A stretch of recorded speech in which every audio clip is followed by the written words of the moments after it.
Welcome, everybody. Let me just start the presentation.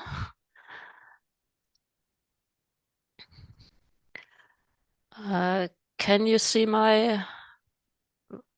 Yep, thank you. So as you see here, the topic of today is archiving. So when you think of the acquisition sketch project, or of the outputs of the project, we're essentially dealing with three types of outputs. So the sketch corpus itself, the acquisition sketch written on the basis of the sketch corpus, and community materials. And our focus today is on the sketch corpus because it has a sort of dual role, right? So it's on the one hand, it's the primary data for the other two outputs, but it's also an output in its own right. And this then brings us to the topic of archiving the sketch corpus. First question we should probably ask ourselves is why archive the sketch corpus? And there's a lot of different answers to this question. And I think probably the most important answer is that it's an incredibly rich resource. Yeah, so in our experience, 5 hours of annotated data contains so much information. For instance, when writing our acquisition sketches, we found it impossible to do justice to all the phenomena that we found in the data. And I'm pretty sure that you will have had similar experience when you started on your sketches. So it's clear that the data is useful well beyond the acquisition sketch itself. So you could pursue selected phenomena in the corpus in a more in-depth way than was possible in the acquisition sketch. Or you could compare structures across corpora, sketch corpora of related or neighboring languages, where you could explore micro variation. Yes, so where the languages are largely similar but differ in some crucial structures, and you could compare the acquisition trajectories of these structures and explore the question of how this structural difference may impact the acquisition trajectory. Or you could adopt a typological view and compare across a large set of corpora. But aside from academic purposes, the data is also very relevant for applied and community-oriented purposes. Yes, it could identify salient vocabulary items, salient grammatical structures in the children's data that could then be used or could form the basis for producing children's books in the language. Or you could gain insights into transmission processes that could be used for revitalization or strengthening the language, etc. So essentially, the data can be reused for many purposes, both now and in the future. And preserving the sketch data is thus a really important requirement, and especially in the context of the endangerment of so many of the world's languages. In addition, there is a second aspect that pertains to this question, why archive the sketch corpus? And it has by now become very good scientific practice to preserve research data, make research data accessible, to make our analyses transparent, to make them reproducible. This is an ongoing development, and over the past decades, numerous data repositories have emerged, have become available that archive language data, and that all operate on a number of principles. So essentially, each of these repositories will adhere to a set of principles, especially the FAIR principles, so that data is findable, accessible, interoperable, reusable, and the CARE principles that deal with ethical aspects of archiving data, of research data. For language acquisition, the major repository is, of course, Childers. Yeah, so it's I'm actually quite sure. I think it got started sometime in the 1990s, so it's a long, it's been lasting for a long time, and it provides sets of tools and guidelines and gives access to multiple corpora. Within the language documentation community, major archives have emerged over the last 2 to 3 decades. And you see here a few of the main archives. There are further archives. Yeah, it's a large number of both language acquisition repositories and language documentation repositories. And so when you archive, you have basically major choice would be where to archive. And I think the good news really is you can't go wrong. Yeah, so all the archives, language acquisition archives, documentation repositories are suitable choices. We would therefore actually recommend that you be guided by your prior experience and familiarity. So if you already have experience with a particular archive, go with that archive. If you're familiar with a particular data processing setup that is supported by one archive and not by the other, go with the archive that supports it.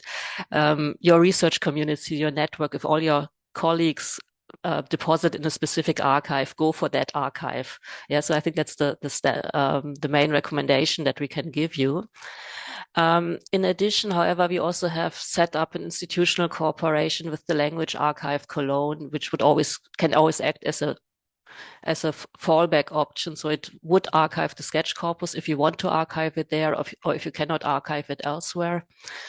And we also strive to compile information on all sketch corpora that are archived either in the Language Archive Cologne or elsewhere. So basically have a site where we compile the information and where people can turn to check out which sketch corpora do exist. Yeah, and so that would be basically a website that we will build up.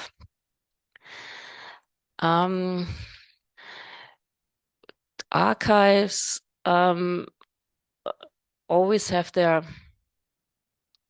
own standard setups and procedures with regards to file and data formats that they accept or recommend, procedures for implementing access rights and restrictions, for kinds of metadata they need, the kinds of structure, kinds of format of metadata they need. So essentially, you should discuss the requirements and possibilities fairly early on in your project with the archive where you want to archive, and then adhere to the recommendations. The setups and procedures of the archives are mostly applicable to child language data. I mean, of child is, of course, because it's a dedicated language acquisition archive, but of the language documentation archives, they are basically developed with adult corpus data in mind, but most of the setups and procedures are also applicable to child data. But there are some specific requirements for child data, and we just want to alert you to these specific requirements. And they can be summarized like this. So the sensitivity of the data and the need for more extensive metadata. And I'll just walk you through each of these 2 points in turn. Starting with the sensitivity of the data, simply the child data very often cannot be made publicly available in the same way that adult data can be made. Yeah, so it's data for minors, of course. The recordings capture unguarded, informal day-to-day interaction within families. And the metadata captures information on the linguistic and non-linguistic development of the children and their social networks. So all this is potentially highly sensitive data that cannot just be made publicly available. So your job essentially would be to think very carefully about access rights and restrictions and about the possibilities for anonymization and pseudonymization, of the data. And the major issue in this regard is, in the end, who has access to what. You will need to get informed consent to archive the data. And you need to discuss this question of who has access to what with the participants and with the archive. Because even though, or while it is highly unlikely that you can make the data publicly available in its entirety, it might still be possible to grant access for specific scientific and or community related purposes. Yeah, so to the community for producing children's books, for instance, or that the sketch corpus data could feed into cross corpus research projects, things like that. Or it might be possible that you grant access to parts of the data. So for example, only to the transcript or the transcript plus audio, but not to the video or something like that.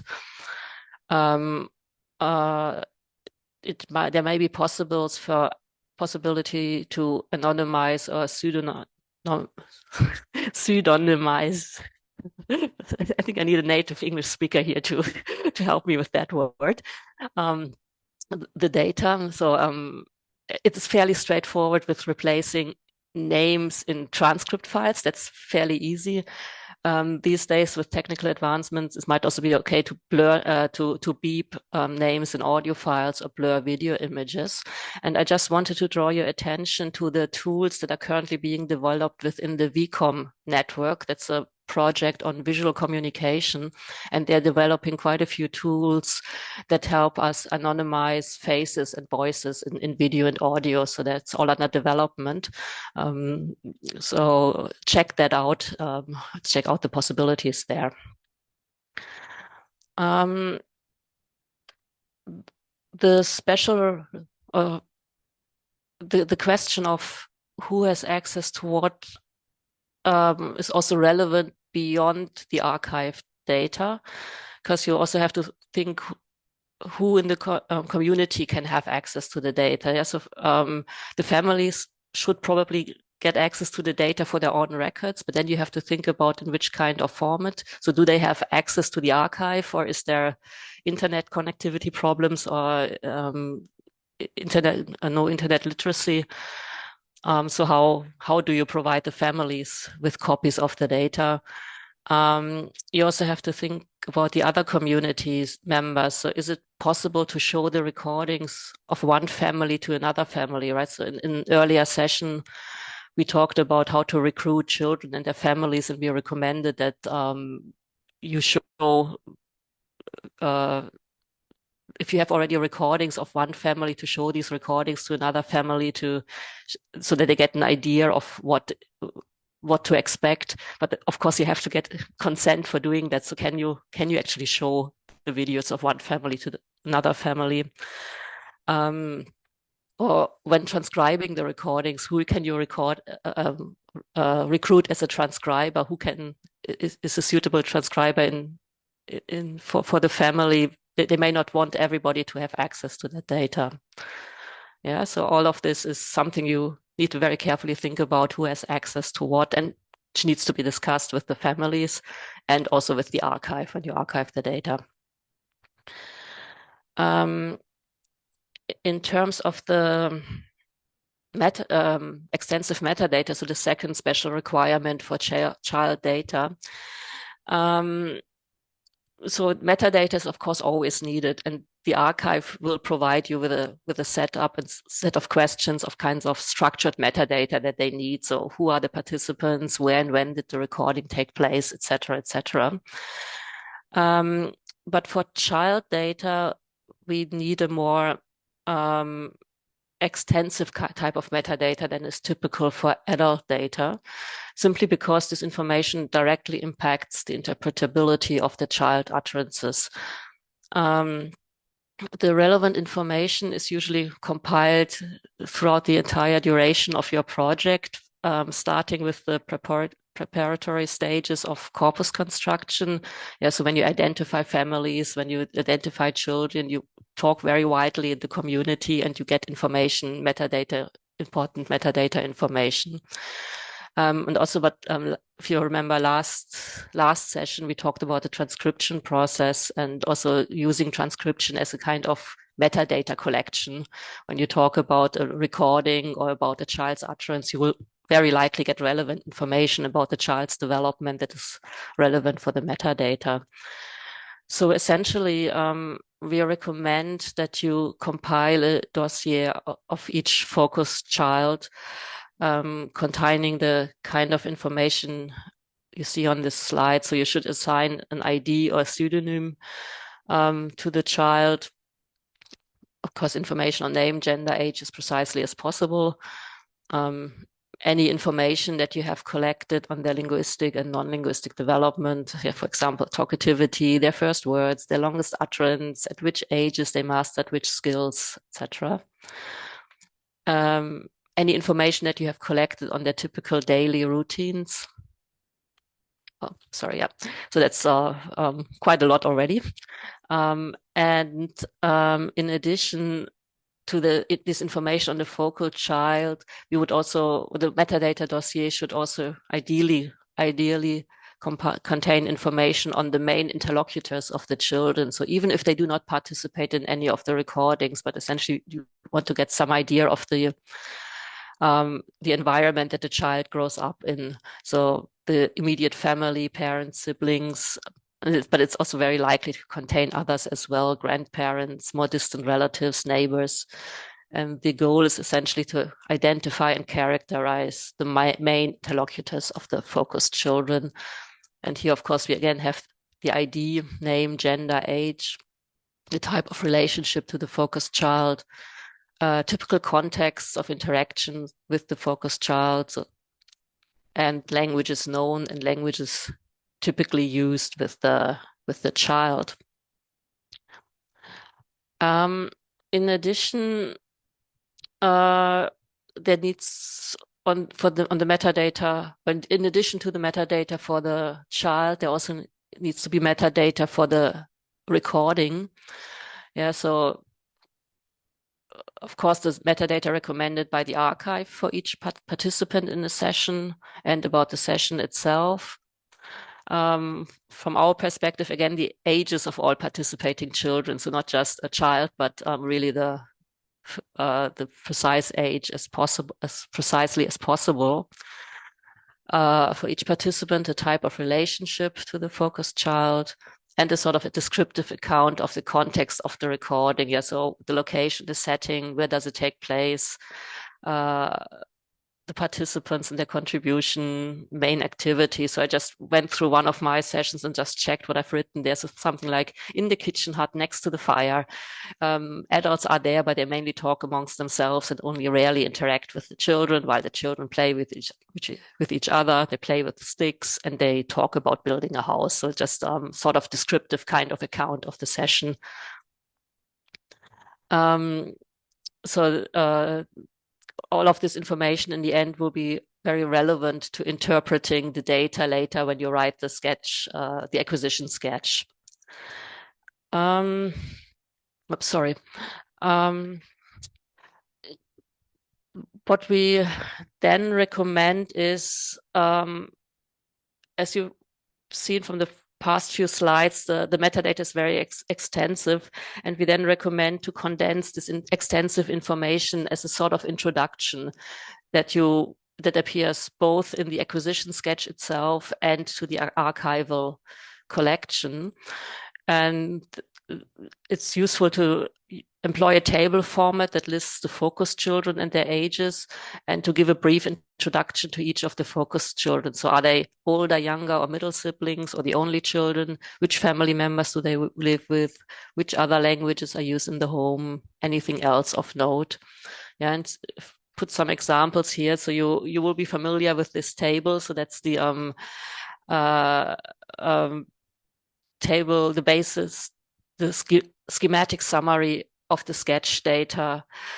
So children are recorded at up to 5 different ages for 60 minutes each, with 30 minutes annotation and minimally 2 children. And your sketched corpus will be a variation of this table, essentially. Yeah? So this is my Carcat sketch corpus, where we have 4 children, and we didn't record the 4 children at all 5 age points, but 2 children at 2 age points and 2 children at 3 age points. And you see that with age three, we didn't manage to get a recording for at exactly age 3. And instead, we have one child at 3.1 and another at 3.2. So that's a useful table just to provide a basic overview of the structure of your sketch corpus.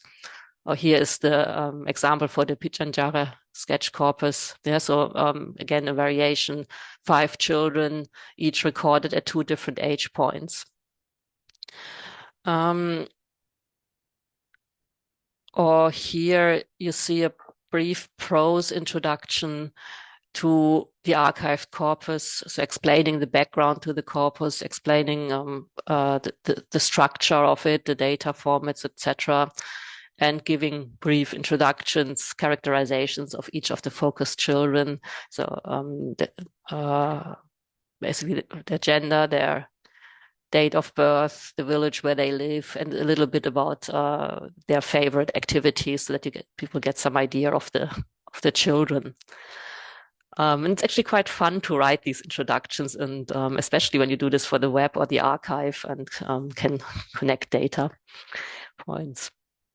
So we would then also inform a condensed overview of for the children, but also for the recording, so used for the sketch. So where were they recorded, what sorts of activities were the children engaged in, and a list of the other participants appearing in the recordings. Again, we have some examples here. So this one is basically just an example, again, variation on the familiar template, where we just shown the settings where we recorded the children, and then given some prose description of these typical settings. Here we have a table from the Pijanjara sketch, where there's given an overview of the numbers of utterances per child per session, right? So what you see here is the session at age 2. There were 2 recordings, one with the focus child ANT, the other one with the focus child ANN. Focus child uttered 176 utterances. There were 3 other children present who had 409 utterances, and 3 adults who had 283 utterances. Just a kind of basic overview of the kind of data that you have at your disposal for writing the sketch. And that brings me to the end of our presentation. So here's just a brief reminder, summary of what we talked about today. So which archive, requirements of child language data, sensitivity of the data, or my extensive metadata, and giving an overview of the data. And this would now be actually the basis for our discussions. We want to have ample time to discuss and hear from your questions, your comments, your own experience with archiving. And yeah, thank you very much. And I think I'll just stop this here, and then we can enter the discussion.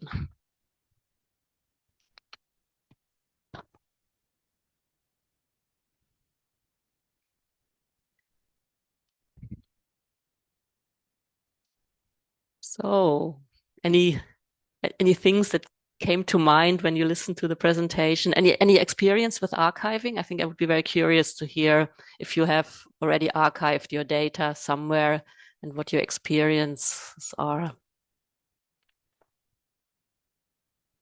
Rowena? Thank you so much for the presentation. Maybe I can share a bit. When you were talking about this the whole time, I was thinking, did I do this? Did I forget this? Because it made me a bit nervous. So I checked out the MPI archive to see what I had there documented. So it made me think, for example, so we had we included MLU of the children that time, age. I also included, for example, the other languages spoken by the guardians.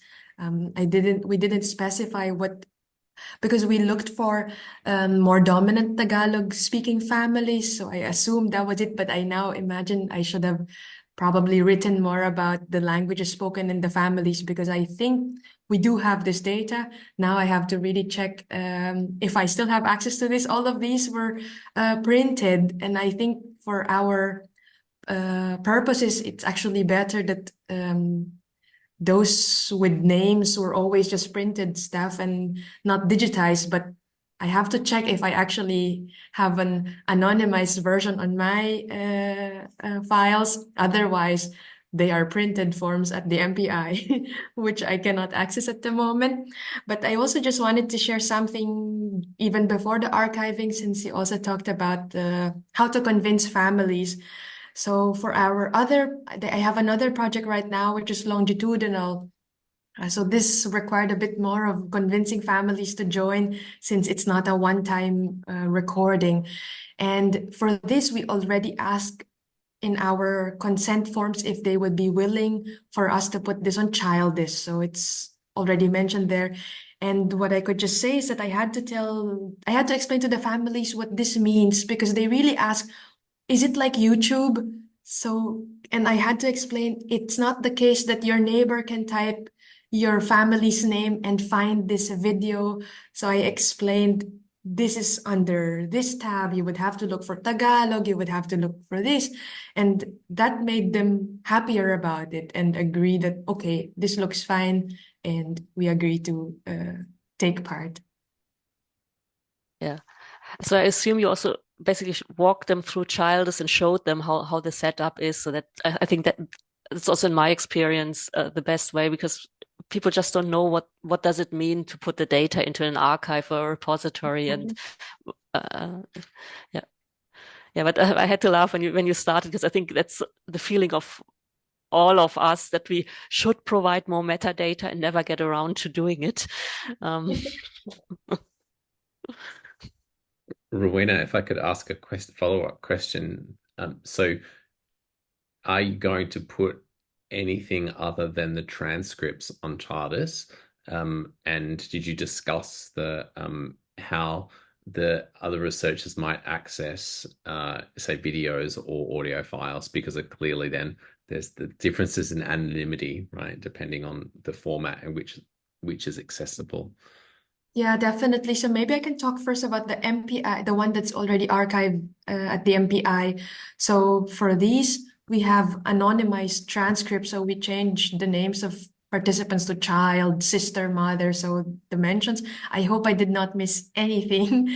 Um, but we did it like this, and this is accessible to those with an academic account at the MPI archive. Although lately it seems that the archive still asks me every time anyway. Like somebody's asking us for this. Would you like to give them permission, or do you want to ask more questions? So that's actually there. The audio and the videos were also are also actually in the archive, but this as much as we actually have permission from the family, so from the guardians though, so not from the children, of course, they actually allowed us to put these to share these videos and audio with other researchers. We have this restricted, and the only other time we have shared this is to our collaborators as well, but this had to go via a cooperation agreement at the MPI. So very legal. It took, I think, 2 years to get this.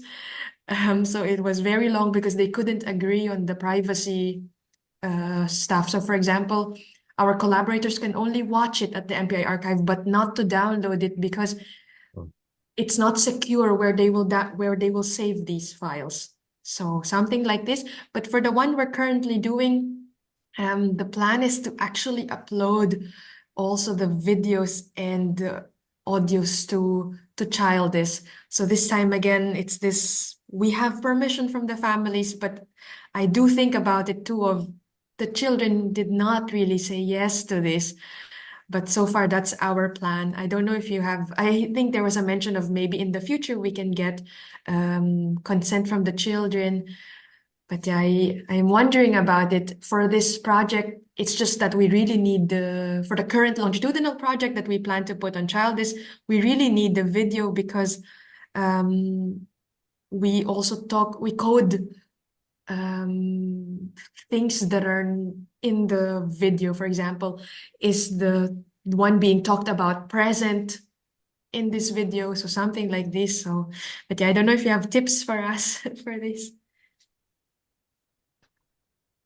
Yeah, I mean, um, I do have a bit of hope in technical developments, and that's why I mentioned this WeCom project because they're really so that they're basically it's a long-term project on visual communication where they really need to think about how to deal with video because they really need video because they're looking at visual communication, and and there are developments that where you can I mean, I think that, I mean, the problem is, of course, you can blur the video, but then you don't see anything anymore.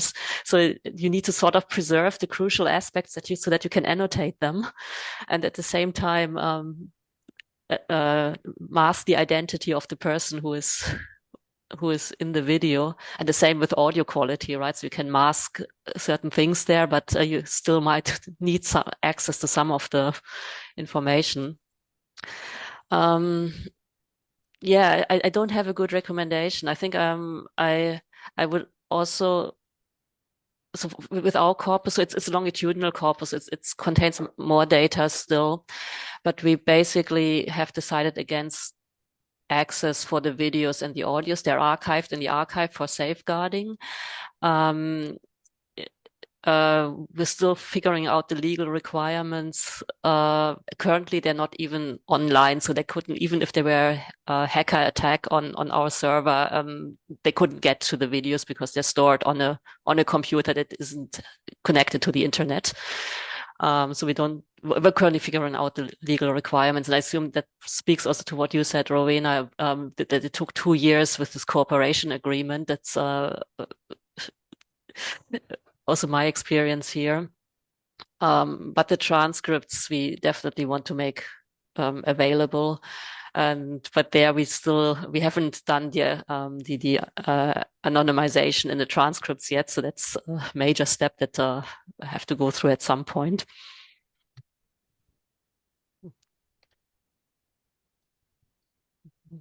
Abdallah. Yeah, so thank you, Birgit, for the presentation. It's concerning the choice of platforms. So I think it's also possible to upload your data to multiple platforms, right? So at least that's what I think me and Caroline and Evan agree on. So because and you can upload different things to different platforms. So I think for us, the language archives is where we're going to upload all of our data, including videos, but child is, of course, as well. We can upload at least the audio and the transcripts.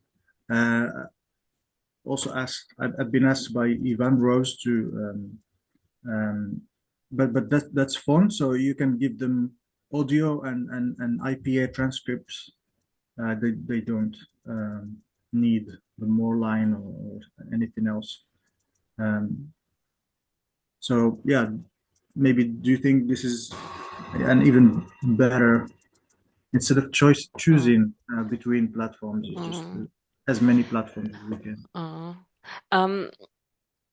It's of course possible. What I'm thinking of is two issues. The one issue is it will be more work for you as the depositor, because I mean the archives have their own setups, and you need to. I mean they're extremely helpful, and they make it. They strive to find ways to make it easier and easier for depositors, but it's still a lot of work. The other issue I'm sort of thinking of is the data that we're archiving is mostly work in progress, right? So, okay, the videos and the audios are there, but with the transcripts, we're probably always uploading snapshots, and then we're going to continue working on it. We're adding annotations, and it's already very difficult in one archive to maintain version control, but over multiple archives, I think that would increase the danger that or the difficulty of maintaining version control. So, I mean, one option could be, I haven't done this with the child data, but in my former life, when I worked with adult data, and I worked on a language in Nigeria, and I have half of my deposit is with the Nijmegen archive, and the other half is with ELAR. And I basically cross-referred to the other archive and written a brief description saying data on this and this topic collected during this and this time you can find here, and this deposit only contains this and that. So that might be another possibility, that you just select what you put into which archive, and then have a website or something saying, okay, if you're interested in this, go to that place. If you're interested in that, go to that place. I don't know what the others are thinking about. Yeah. Yeah, and I'm just saying that's why you find people like Ivan Rose who Mm, says, just give me the audios and the IPA mm, transcripts and I will do mm, the work. mm.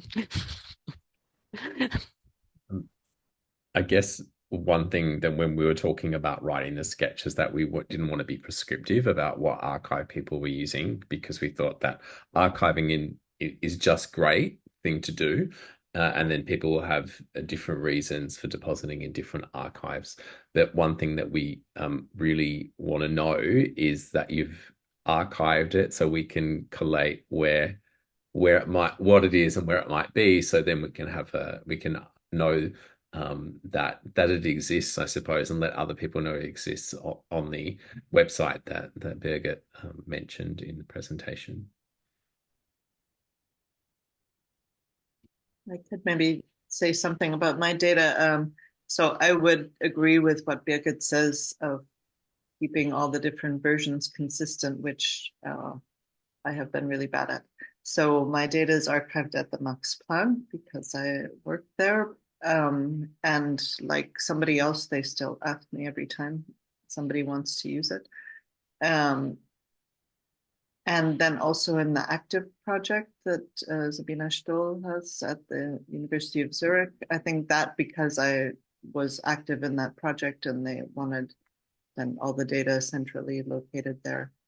I don't think they have like an open archive for everybody, but anyways, it's there, but in quite different versions.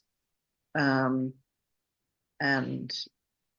they I guess the Max Planck one doesn't say anything about the active one. Probably the active one says something about the Max Planck one because I think they got a lot of the data from there. But that is a problem that, you know, it gets distributed here and there. And then, you know, what happens if someone's no longer active in the field, then data is still sitting there. How do you think about that? I mean, most of you are very far from that, so that's a good thing, but you never know. So I guess that isn't really a, I don't know, hopeful comment, but just to say that this is something that we all face, like if you have your data different places, how do you keep up with it? And how do you keep up with it anyways? I think that's a difficult situation. So I'm not sure I have very much metadata in any of these archives. And frankly, I personally don't know how to access my own data in either of those archives because I find the architecture complicated. So I just have my own data on my own computer that I access from there. So that probably speaks more to my computer illiteracy than to the archives. But anyway, something else to think about, like, can you actually access the data? I wouldn't be so hard on yourself, Shanley. I think there is a hierarchy of difficulty for different archives. So be kind to yourself.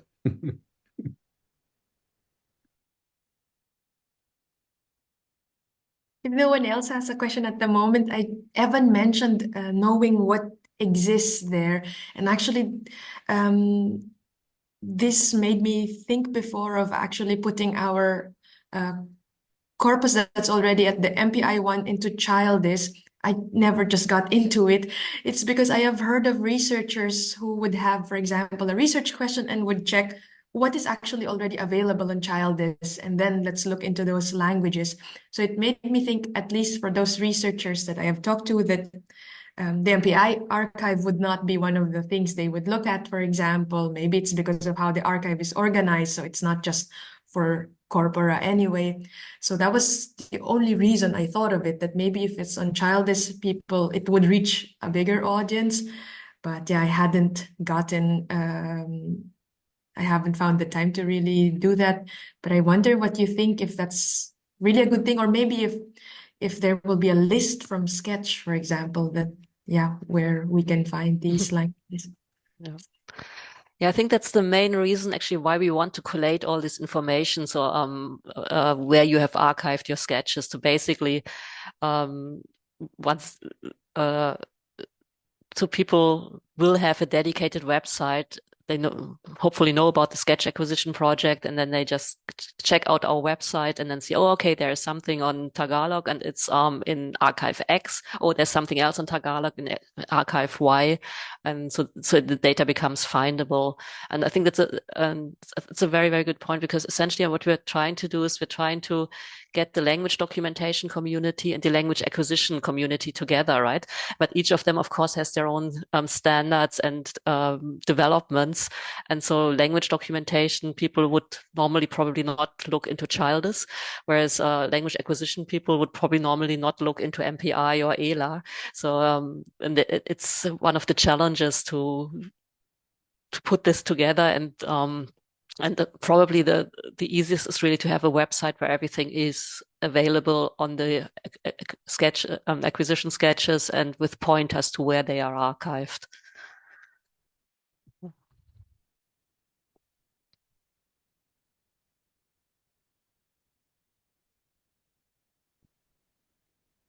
Does anyone else have data archived?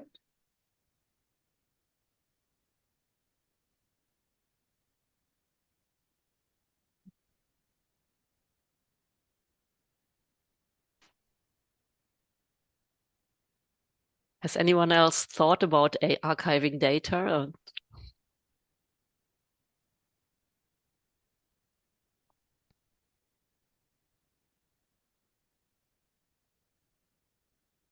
Hello.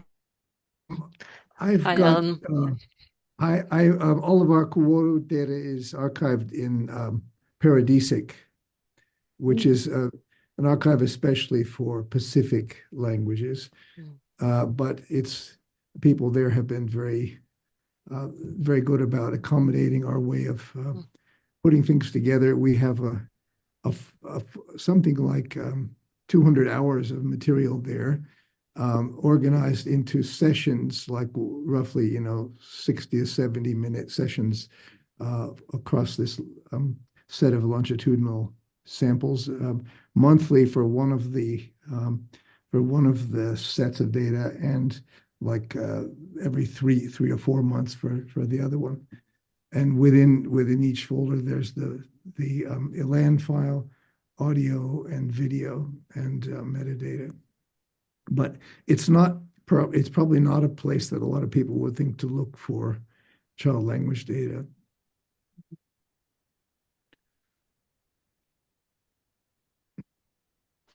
Yeah, I think what you raised there, Alan, is the question too of the transcription, the way that you transcribe your data may well determine whether or not, for instance, you put it into Charters. Yes.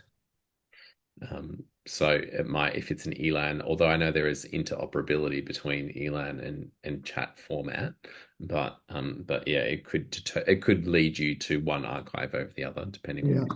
Well, we also have the data in text files. It's an unusual set of data in that almost all of it was transcribed in the first instance by field assistants by hand into notebooks, A4 size notebooks, and that was then typed up by expert typists who read from the notebooks, and then it was multiply massaged to try to bring the orthography into a more phonemically consistent form. So those text files basically they just have the original Kuwaru line and a free translation line underneath. The ELAN ones have both of those, and they have interlinear glossing for some of them, but not for others. So this is an archive. This is a corpus in which the question of keeping it going and constantly improving it arises, and in which the difficulty of keeping the version synchronized across multiple platforms would be considerable. I have a question for people who have used Childes. I think a major stumbling block with that now is that it's limited to, as far as I know, it's limited to the chat format chat program, and they don't accept ELAN files. Is that right? As far as I know, that's true, but there is a conversion program that converts ELAN files into chat format. I don't know how error-free it is, but it looks like Rowena might have experience with it. Yes, so it's actually even within ELAN, there's a function to say export to CHA files. And I Yeah. have already done this. It's actually really nice. So, for example, all of our Tagalog ones are actually on ELAN. And then for once, I needed something that I thought would just be easy to do on CLAN. So this is this software that comes with that the Childes database uses but needs CHA files. So I converted everything to CHA and then use this clan for it. So it's really within ELAN that it can work already. And Although, of course, sorry, you Shan. found, you found it easy and it produced good files that you could easily work on right away. And Yes, although I wanted to say now it's also because we use the MinChat format for transcribing it in ELAN. So we were kind of also using how they would have transcribed it in chat anyway. We just wanted this nicer GUI, for example, of ELAN. That's why it was easily convertible in that sense. So yeah, for the MinChat, for example, in the chat format, you would type what the child really said and kind of have a notation on what the dictionary form is. For example, if there's a syllable that was dropped, there's another notation for it. So we already use that even within ELAN anyway. Maybe that's why it was easier for me. But theoretically, we can also easily move the ELAN files to chat.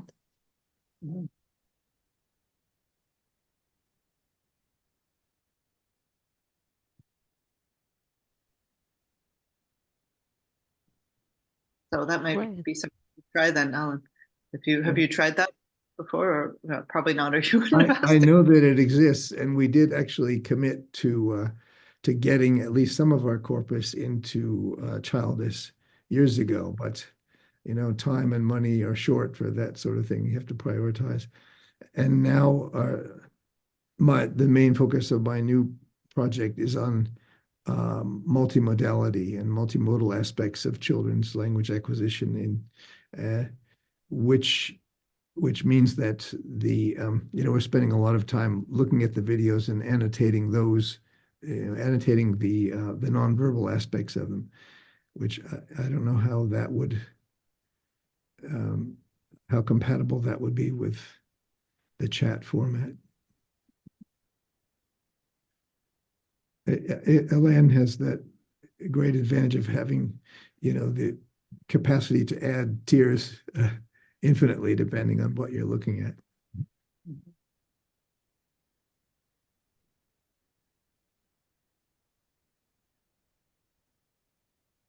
I guess what I would say, Alan, is that Brian McWhinney is incredibly helpful when it comes to anything related to Charters. And so if you were still keen on putting some of the Kuwaru data in there, I think he would definitely have some helpful tips on how you convert from ELAN to chat format.